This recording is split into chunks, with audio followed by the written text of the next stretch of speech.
into their inspection on homes that are older than these codes? I think it's just a matter of in there. So some comments should be explicitly stated as like a deficiency, and this is what's wrong. Other comments should be stated as information. So maybe they choose. That's a decision they're making because the state doesn't require you to say that. Yeah.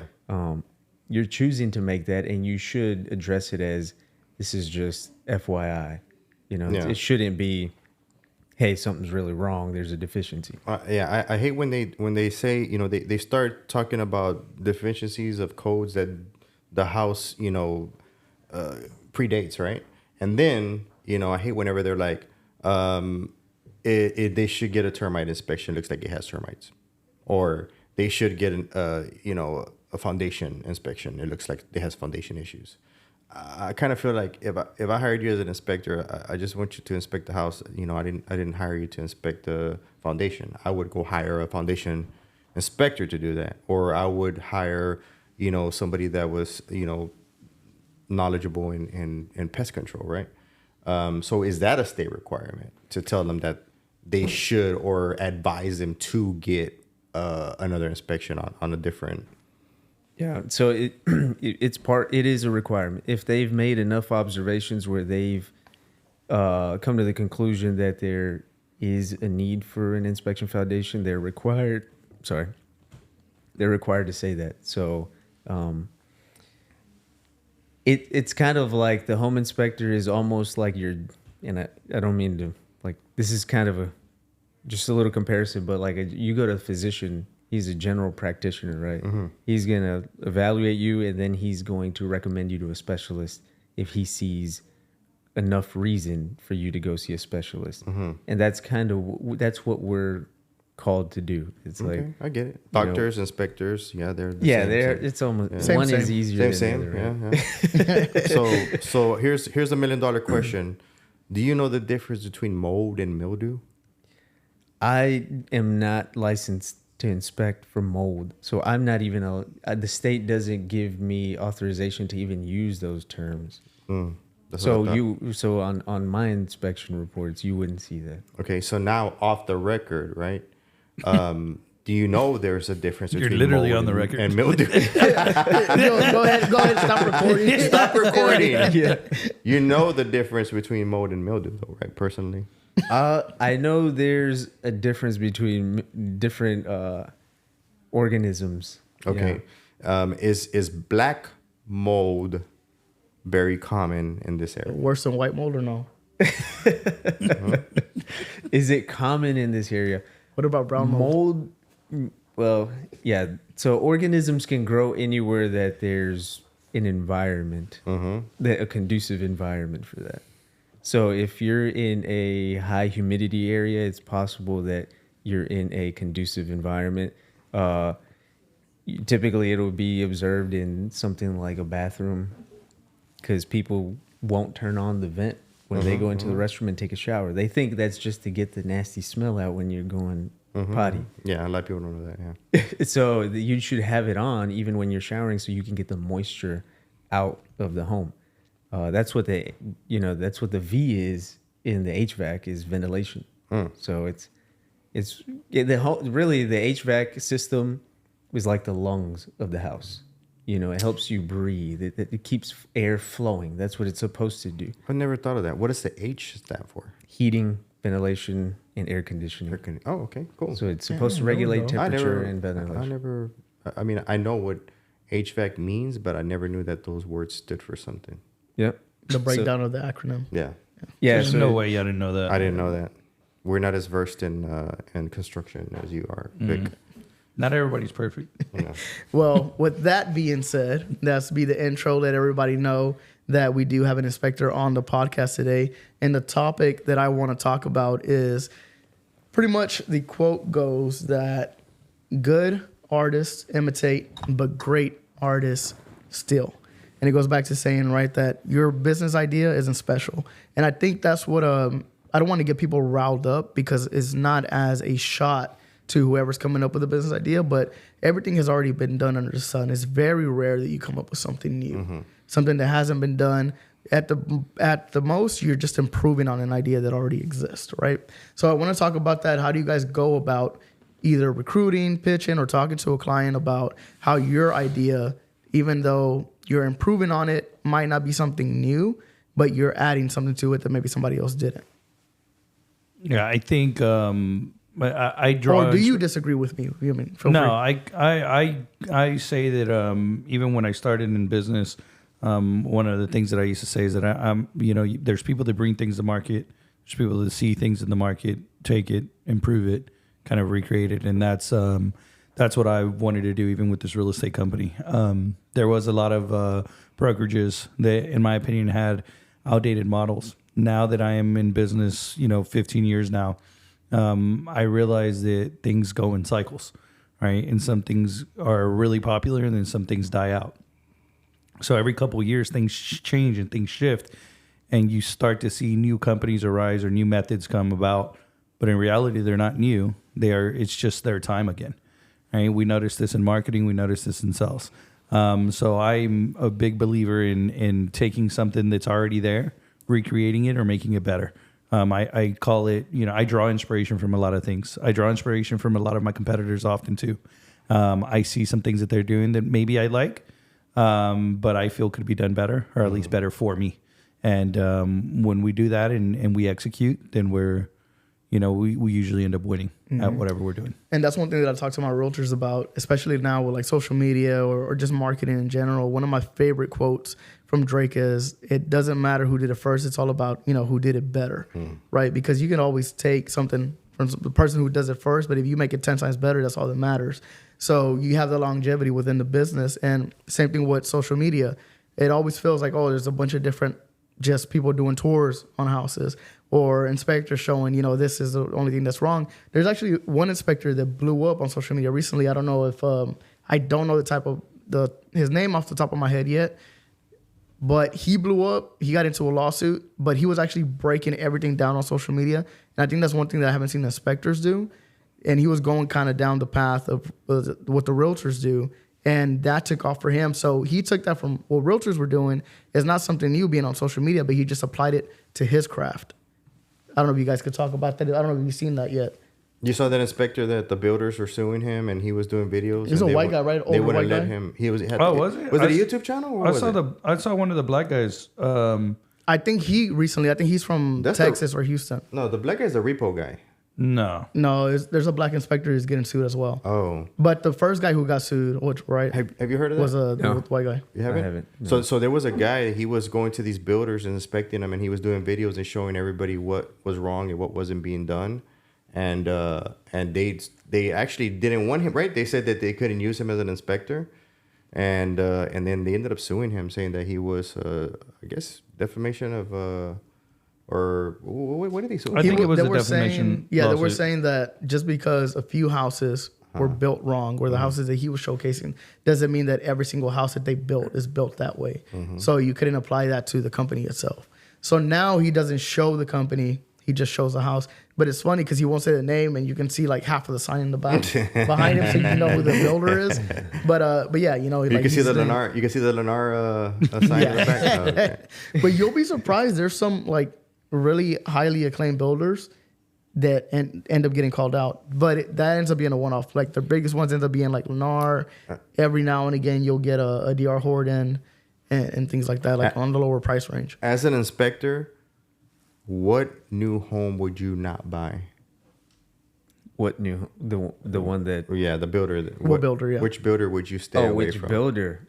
I don't know that I can say there's any particular builder that I wouldn't buy from. Really? Yeah, I think that it all comes down to who they contract, right? Because the builder's not really making the home. It's they're hiring contractors, and some of them are pretty low quality. I know two builders that I wouldn't buy their home. There's one builder I refuse to even represent anybody against buying that home. Yeah. Well, you don't have one particular builder that's like, nah, stay away from this. I would say if we're gonna bleep it out, that way I can avoid any kind of lawsuits. You know. Yeah. I'm not. Well, bleeping we it out. won't. Yeah, we won't bleep it out. So we won't bleep it we're out. not gonna bleep it out. Say it so. with your chest out. we won't bleep it out, but we'll provide all the media for you if you get sued, and we'll even follow you to court and do all kinds of stuff for you, so you can get some We'll be some content out We'll of be it. there for support when you Definitely, get definitely. Can I get that in writing? sued. I mean, you have video evidence. This is as good as it's gonna as get. good as this, right? Yes, yeah. Texas I mean, is it's, it's a verbal contract state. Yeah. So verbally, we're contracted. Go for it. What builder? I would say, from my experience, just the homes that I've inspected and historically, like D.R. Horton is one of them that I've Really? seen, I found a lot of issues with. Wow. But you know what? I'm and this is something I really never do is defend builders, right? But when you build as many homes as D.R. Horton does, there has to be a margin for error and for bad homes, right? But I've actually seen some really good homes. I mean, I think they do an okay product for the price, way better than Keller Williams, KB Homes or Lennar or Keller Williams out here catching slugs. from bro, the air. dude, Just go ahead and talk about what you want to talk about. Hey, yeah. Keller Williams can get it. Yeah, but no, like KB Homes, man, I refuse to sell a KB home. I have sold. I think I sold like 3 in my whole career, and all 3 of them were horrible. I mean, just the house. I mean, it just gave my company a bad reputation for even representing that. Well, Nate, to be honest, I think this is where the inspector comes into play, right? Mm-hmm. Especially if there's certain builders that we don't steer our clients away from, but we let them know ahead of time, hey, look, these are the issues that have been happening in the past. I mean, you can even go on TikTok and just put in the builder name and you'll see all the problems that they have, right? If they still want to move forward with that house, well, then that's where our job is to tell them, hey, you know what? It is time, even if it's being built from the ground up, hire the 3 different phases that they have for inspection quality. Or if the house is already built, definitely get an inspector who is credible to go and walk the property, even though it's a brand new house.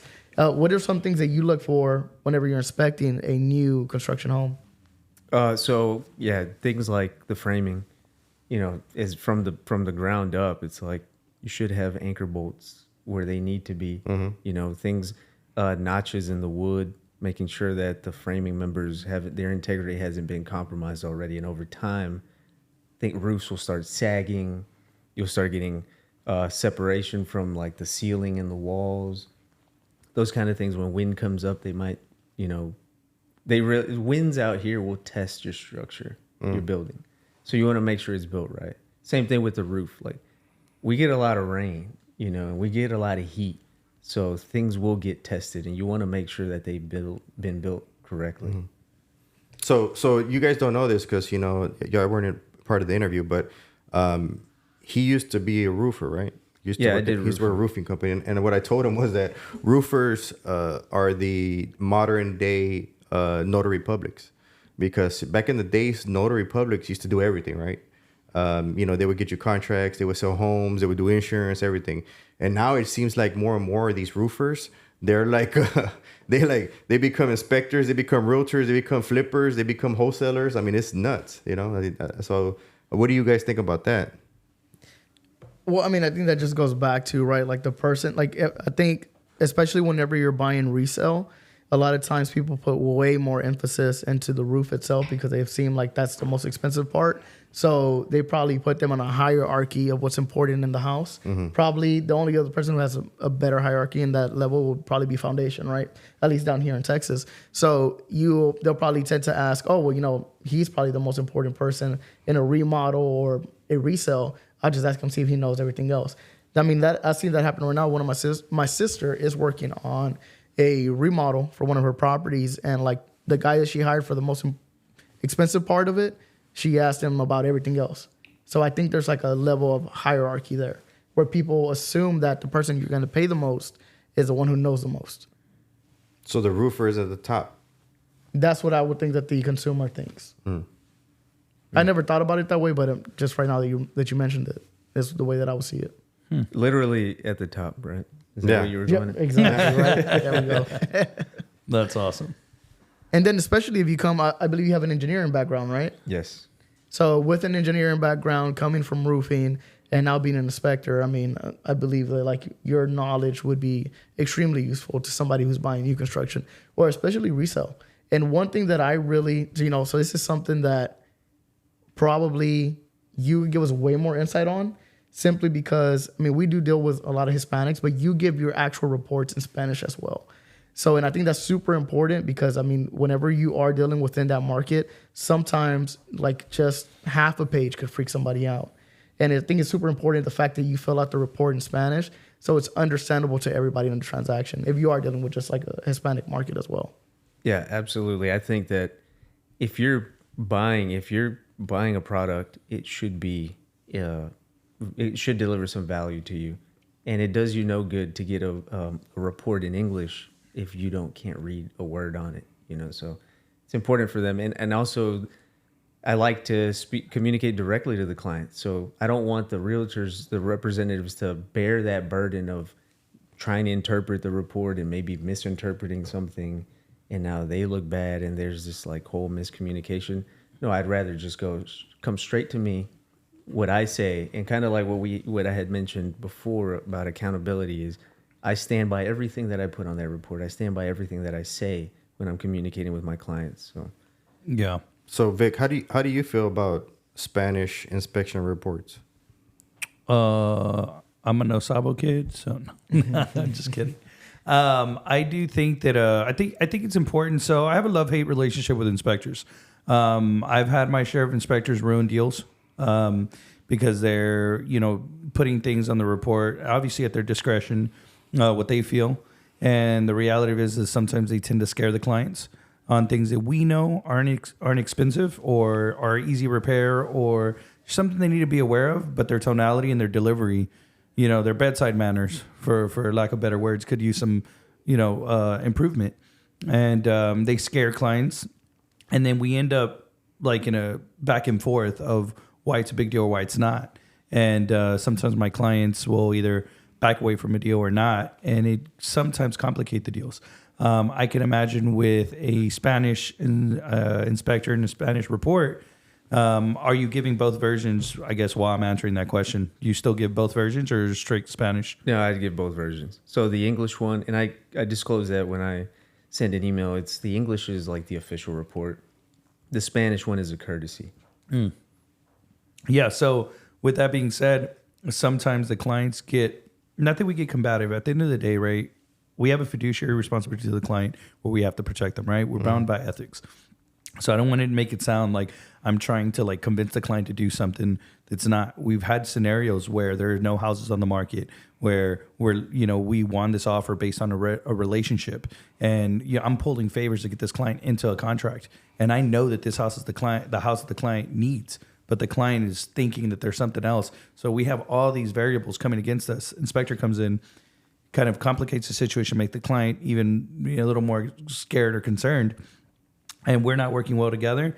I would imagine that in a Spanish, speaking setting, if I'm unable to defend myself properly, it gets complicated. But likewise, if they're not understanding everything properly, then it's a double-edged sword there, So do you help right now? You mentioned you don't want the realtors to bear the burden of explaining that. How do you work with the realtors to make sure there's a clear understanding and that you're not swaying an opinion one way or over the other? Because ultimately, we're not swaying an opinion one way or the other. We're just letting them know essentially the facts. Presenting the facts. And the fact is that some of these aren't that big of a deal. I guess that is an opinion, but it's for them to decide. So, hey, I recommend you getting 3 quotes, or I recommend you getting this. Versus some inspectors that come in and say, no, blatantly, I wouldn't buy the house because of this, and you should move on. I've had some crazy things happen with inspectors. So how do you handle that, or how do you as far as the communication in the middle? Yeah, so I usually will set up an appointment after I've delivered the inspection report. I'll let my client either sleep on it or just kind of review it. I know a lot of them won't. They'll just wait for me to call them the next morning and kind of go step by step. And that's how I usually ease most concerns is I go step by step and I explain. And once they feel like they have a really good understanding of what's in the report, their tone will change. Their attitude will change. They'll be a little bit more open-minded. And they just see. It's not even me like my job is not to influence them one way or the other. I'm just there to be an unbiased party who's delivering the information that they need. Yeah. You know, and everything is pressed for time too. So they feel the pressure of having to make a big decision and having to make it quickly. And what I let people know is that when you're faced with a big decision, you don't need time. What you need is information. And that's what I bring to you. I bring the information to give you that confidence to say, you know what, I'm ready to close on this. Or, you know what, that's not the one for me. So I want something else, whatever it is. Is a Spanish translated report like an actual report? Like it's from... No, he just said that it was unofficial. It's unofficial. It's unofficial, yeah. Oh, But you send send it in the same format though as you send it. I send it in the same format. He said it's an official form, but he does it as a courtesy. How do you translate cocking? I'll put like sellante. I use the word sealant because there's no real like translation for Silicon. talking. Silicon? Yeah. That, Okay. And when we're Dang, on Siri's phone over here conversations, that'll giving be, me Yeah. silicone suggestions. So every inspector always puts that I guess in the panel, the electrical panel box. I guess there's supposed to be some kind of jelly or some kind of gel on the aluminum service conductor. I mean, why antioxidant Why paste. do they say? I mean, can you apply that after you have live electricity going through there? Is there a way to do it? Oh, an electrician would Really? be able to do it. Yeah. It's a licensed electrician. I wouldn't recommend anybody trying to do it themselves. I'm gonna give a shout out to Van and Electric. Electron. All right, let me redo this. For Redo the clip. this one. Give a shout out to Van and Electric. When I got started in this business, all my electricians would laugh at me for that, and Ricky Banda would go and put that paste on my closings to get these deals done for me. Because I was a new agent, I didn't know what it was, and I was like freaking out to get people to do them. And he would go after, after his big jobs and go knock that out for me. So I do appreciate that. So I don't know what's in that gel, but I know that in the new builders, when they put that gel, the ants would always eat that. So I don't know what it's made out of. Yeah, I don't know. You're asking for what's in ingredients there. right now? Huh? The You're asking chemical for the ingredients? composition of You don't know what the paste. chemical. He said, I'm not even an electrician. I don't even know what that is. I just figured he was an engineer. He probably Let's- would. I'm not a chemical engineer. Wait, what kind of engineering did you go to school for? Mechanical engineering. Mechanical, okay. Oh, that's. Let's get to the down and dirty. Have you ever beefed with realtors about your reports? Or did you ever feel that they were misrepresenting a client? I'm sorry, what was the last part? Did you feel that they were misrepresenting a client? You don't have to name names, just experiences. You can name the real I've estate seen- company. Yeah, you can name the real estate company. That's He said, Flor with Lionsgate Realty. I will use my house counsel if you have any issues with that. Go ahead. No, I have. Yeah, I'm not gonna give any names or anybody. I'm not gonna name drop anybody, but I have felt like there was something that was pretty concerning, and they kind of were like they brushed it off and convinced their client to close. What would it be? Like, what is really concerning to you? Yeah. The roof. The roof was Because you're a missing roofer, bunch bro. of You trying to get the shingles. contract? Yeah, bro. Come on. Come on, you See? trying to get the That's contract? so the thing is, this is the thing that really gets me with inspectors, right? The value is in the eye of the beholder. You know what I'm saying? I sold a house to this one guy, and it was riddled with the carpenter ants. I mean, literally. Bro, that's no better than termites. Just say it. No. They weren't termites. They were carpenter ants. Right. And they were they had literally embedded themselves into a whole wall, right? And he wanted the house.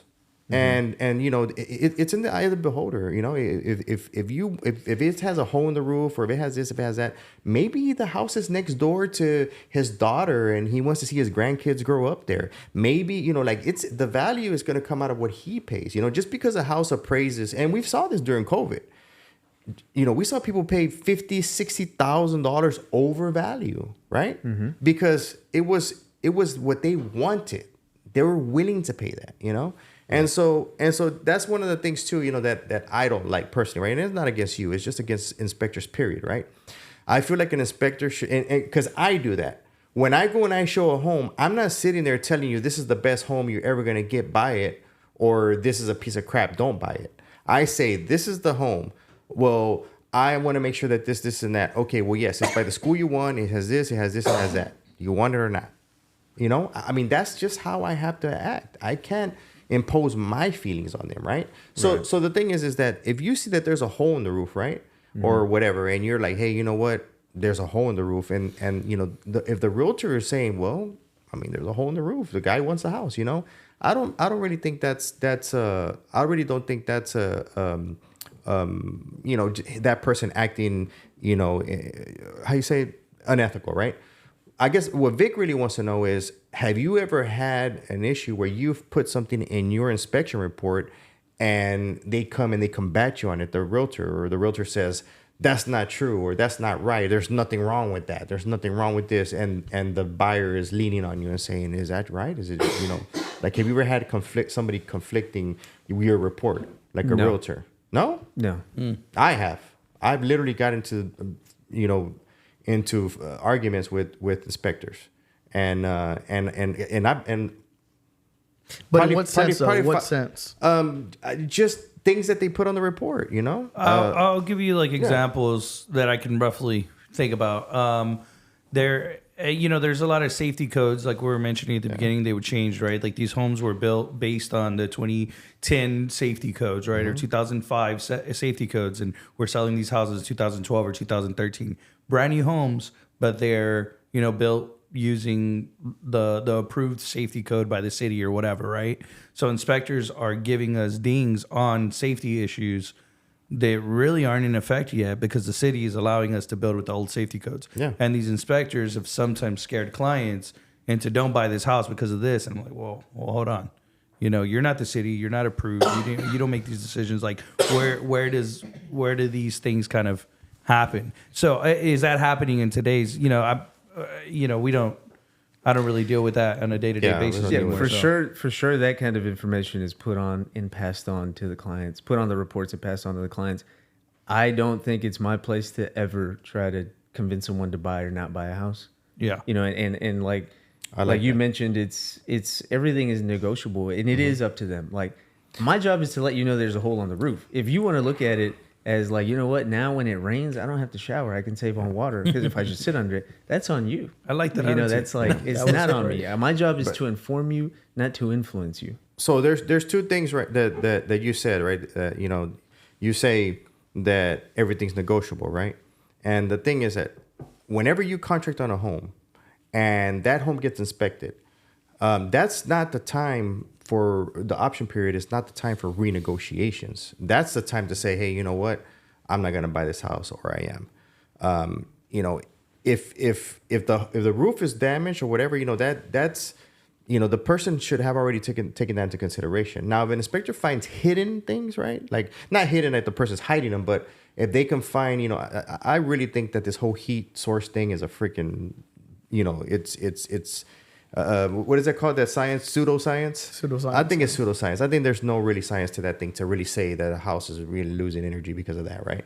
Mm-hmm. I mean, it's just showing you heat spots, right? That's anywhere, right? You know, but I think that inspectors shouldn't put things on their inspection reports like water heater at the end of its life, you know, AC at the end of its life. You know, it's like, you know, but why not? Because we don't know what life it's in. We don't know what condition. So I disagree with Nate, right? Because going back, I have beefed with inspectors before, but it's not about what goes on the report. I do understand that inspectors are supposed to provide facts, right? Now, could this AC system be at the end of its life? Yes. According to how long an AC unit lasts, maybe it'll go another 5 years, maybe it goes another month, right? But you do have to let them know that it could be at the end of its lifespan. Okay. Now, where I have beef with inspectors every now and again is that they try to come in and be the expert for that certain area and be like, no, this is going to die tomorrow. Yeah. That you don't know. Right now, could it be at the end of the lifespan of what the average is for that AC unit? Yeah, I don't think that's wrong. But the way that the inspector presents that to the client outside of the report is where I beef with them. Because the report itself is just facts, right? And then you can deal with that however you want to. But if you say, you know what, the roof is gonna fall tomorrow, well, I mean, you don't know that. Part of your inspections, do you open up the AC and check the coils? I do. You do. I open up the furnace. Okay, and you inspect the coils. I inspect the coils. Okay, do you know if those coils have been replaced? You can't. It's tough. Yeah. And a lot of inspectors don't do it. So for you to look at a date on an AC unit, right? Or look at a date of whatever's been installed up there and then say it's at the end of its life without knowing that maybe coils were installed, new coils were replaced or a new condenser, or a new whatever, right? Like, I don't like that inspectors say that.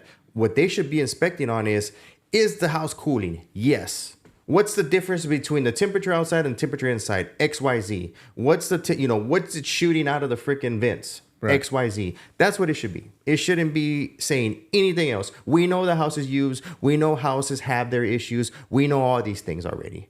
And that's one of the things that I beef with inspectors about. There are indicators though that you can look at if you know what you're doing when you open something up. I have part of my background was working as an engineer for a very big AC manufacturer and furnace manufacturer. So I think because the professor. So I think I have like I actually am. It is gonna stop blowing tomorrow, and the roof is caving. So I would never put numbers on anything. Yeah. Right. Because no one can do that. Yeah. No one. I mean, unless you have a crystal ball at home, there's no way you're gonna know. But there are certain tricks that you can look for to be able to know like this thing is going out. It's kind of like it's like everything else. You start to see wear and tear, and you kind of know. But you're right. You can't. That's put Jovani. Typically, he does the listen, same, but with girls. Yeah, he does. He notices when he has to trade them out. There is a certain time Jovani where they go expired. Jovani sees a girl, right? Dates her in his mind, goes through all the divorce and the drunken breakup and then the child support, and then says, okay, we're divorced. And he's happy with that. And that's what inspectors do to homes. You see? But I'm going to tell you this. Expired. Expired. I'm not going to say where. I'm not going to get the address. But I bought a house in 2004, brand spanking new. Okay? Brand spanking new. Until this day, because I still own it and I rent it. Okay? Until this day, I've never changed out that AC. I've only serviced it a few times and maybe changed it. He tells the tenants, yeah, just put a window unit. Hold on. Let me finish. Said, watch this finish. Same house, right?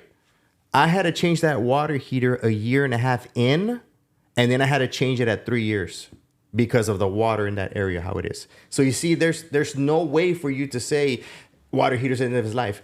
AC is at the end of his life. We don't know. But here's the thing. Here's what, and I don't want to speak for all inspectors, but I will kind of come to their aid here because what they're saying is not. I think they're not giving the message that they're trying to really give, which is you just admitted that you've serviced the AC. So at some point, they're just trying to let their client know you're going to have to invest some money into this pretty soon.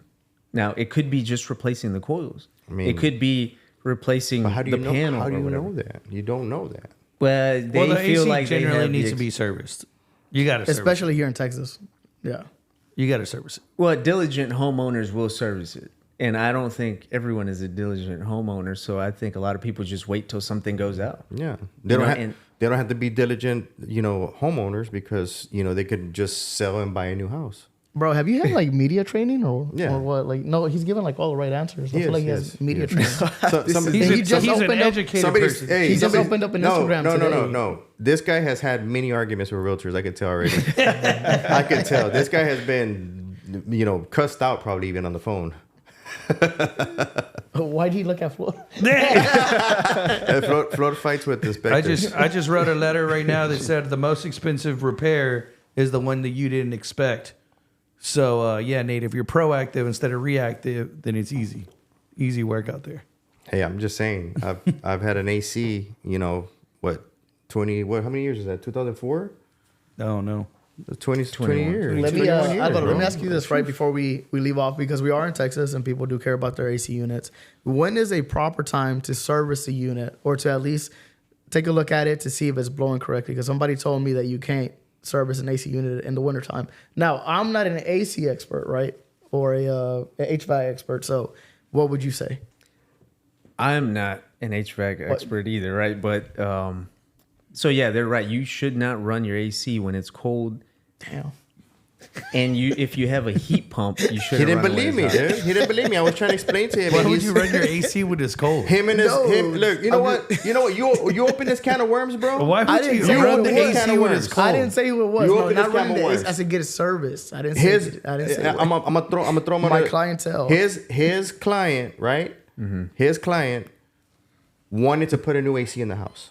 And when I mean, we've had a cold, not cold, but we've had a cool winter, you know. And I mean, even now, it's not hot. We're not dying right now. So it was like 50 degrees outside, and this guy wanted me to help him install a AC unit. And I said, you can't install it right now. I don't care. So he's calling people. People are charging him $14,000 to install brand new AC into his house. They're gonna say yes all day long and install it. And I said, no, take it easy. I said, hold on, just wait. It's not hot. Just wait. The kids were hot, bro. And That's what they the were not tenant said. hot, bro. That's what and Crack the window. yeah, literally, it was 50 degrees outside. And I said, you can install an AC. I mean, you can, but you can't properly install one. You're gonna have to come back later and put the refrigerant, or you probably who knows, right? I don't know. You have to wait for it to get at least 70 something. What is it, 75, Like 70, 65 degrees. It had to be hot. It had to be warmer for you to be able to properly install it. And they were like literally acting like I was like lying. I'm like, bro.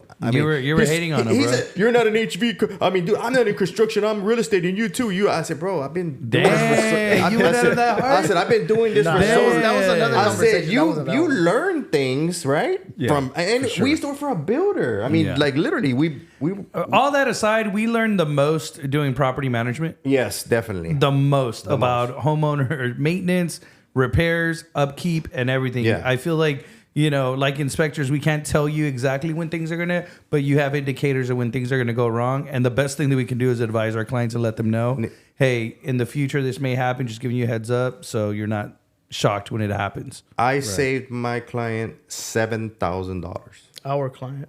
Well, I mean, We saved our client He shouldn't be your $7,000. client I anymore. don't think you can say yeah, we. I don't think you can Well, say something. yeah, You were it's willing. still my client. He was willing for him to pay the $14,000. No, my client. He wanted to spend the money. You see, that's exactly what he said. That's exactly what he said. And I said no. I said I wouldn't let him. I said, you know what? Tell him to give me This the is 14. it's and a I'll- deeper. It's a deeper conversation. It's a deeper conversation that we need to have. No, but yes, that there's a lot that comes along with like what you guys do on the property management side that does help with like especially like newer investors. It helps them out a lot. I mean, I learned a lot from that deal itself. Just in general. I mean, now the client's just like, oh yeah, I just let Nate deal with it. Yeah. Which took like 3 years for him to like get gain there, but- confidence. I had to save him $7,000 to get confidence. Yeah. Yeah. That's terrible. Well, that's a lot, yeah. Well, I don't know. It's kind of crazy. I didn't even get a steak out of that. At least I would have charged at least 10% of the savings. You know what? I didn't even charge for the project management on it. That's crazy. Dang, we got like 3 more like that coming because I got 3 more down the pipeline. Come on. Come on, bro. All Get our right, so we complaint bashed right now. inspectors a little bit. Why don't you bash realtors a little bit? Go for it. Give us some advice on how to work better with inspectors, or is it always a friendly exchange? Yeah, I think it's just transparency, right? Like just kind of, I like when realtors give me some feedback on what they think I can improve. I'm not gonna say I take all of the advice that I get, right? Because He I'm said, not "I'll gonna let y'all tell talk." them- Like but- I don't want to like tell anyone how to do their job when I've not walked a day in your shoes. Yeah. So I think we should be a little bit mindful about that. Yeah. Is like it's easy to say you need to do this, you need to do that, but you don't know the full story. You don't know what the state of Texas requires us to disclose, and you also don't know somebody's background. Like maybe they are an expert. You know. So you need a license to be an inspector? Yeah. Oh, okay. Yeah, you need a license. How, for sure. Tell us about your licensing requirement. How was it, and what made you want to get into inspection? So my background, I felt like it was mostly really entrepreneurship itch that got me into going that way, and I felt like I had the most transferable skills in this line of work. My background, the licensing is, I mean, you have to do a national exam, a state exam, read a lot of boring stuff. And I think that's one of my superpowers is from my engineering background, I have the ability to read tons of boring material and absorb it. Yeah. And that's just years of conditioning, learning how to do that. So I can read manufacturer specs, I can read standards, I could do all of that. And most people would fall asleep after like the first 2 lines of it. And I have an incredible ability to stay awake. I almost fell asleep you talking about it, bro. I feel like you're trying to make it harder than what it seems, so you won't get more competition in your business. Bring it on. Hey, dude. Hey, bro. Everybody. I had to take a national test. I had to take a state test too, bro. And man, it was tough. I had to read boring material. It was tough. Do you know how many inspectors there are in Texas? I do not know. Oh, in Houston at least, or no? No. Are y'all regulated just through the state or by like areas Track. as well? Yeah, just track. Just track. Okay. Y'all guys don't hang out and Nah, I don't. y'all don't hang I'm out a with lone inspectors. wolf. Y'all don't have like a bar y'all hang out at. And, I feel like a lot of inspectors are lone wolves. Yeah. I don't feel like they really get along with each other. yeah, Very territorial. I've always I thought can see that. inspectors were like introverts. Like they just don't like people and they just like it is what it is. I think you're right about that. I think you're right, but I think that's to their detriment. It's like to be successful, you have to be good with people and you have to be technical. You need both. You can't just pick one. Yeah. I agree. Jovani, take that advice and run with it. I know, that's what I was gonna chime in, but then I was like, oh dang, he corrected us. So never mind. But yeah, okay, cool. I think we're gonna go ahead and exit out. That was a great podcast. Let everybody know where they can find you. We'll exit out with you first, where they can find your new Instagram, and then wherever else your business is. Easiest way to get a hold of me is my phone, 713-498-1359. My website, pathlineinspection.com. I'm new to Instagram, so feel free to follow me. You won't see a whole lot of content on there right now, but you can find me at Pathline Inspection. Hi, I am Victorino Cortez, the president here at Lionsgate Realty. We are hiring. We're excited to bring on new agents. You can find me on Instagram at Real Presidente. Look forward to hearing from you guys. My name is Nate Balderas. I'm the master broker here at Lionsgate Realty. You can find me on all my social media outlets at Better Call Nate, aka the Inspector Slayer. I am Jovani Frank here, the host at HPR. You can find us live every single Thursday. If you are interested joining the podcast, feel free to reach out to anybody here on Instagram. We'll be more than happy to take you onto the podcast, especially if you're in the industry. Again, you can find me personally on Instagram as Jovani_Frank. Until next time.